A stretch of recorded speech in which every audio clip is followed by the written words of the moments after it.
far more serious than they are. There's no DUI. And they're for leaving the scene, failure to report, and they would be subsumed in the 2C statute. Correct, Judge. This punishment will suffice. So the state does move to dismiss those.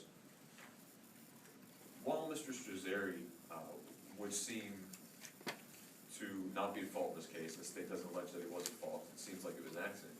The problem is, Judge, that's every one of these cases.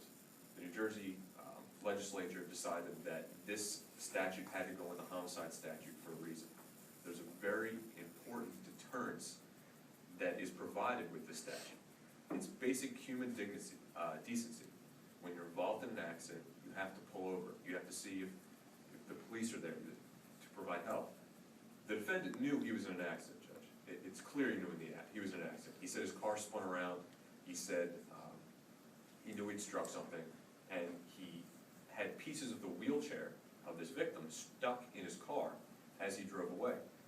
There were pieces of the wheelchair in his broken car as he parked it and ran to work. So he knew he was in an accident, Judge. The very purpose of this statute is to make sure people stay at the scene. It's to make sure that they can help law enforcement, help victims. It's to make sure that, not in this case, Judge, but in other cases, if the driver had been drinking or under the influence and they ran away, it makes it impossible for law enforcement to determine those facts.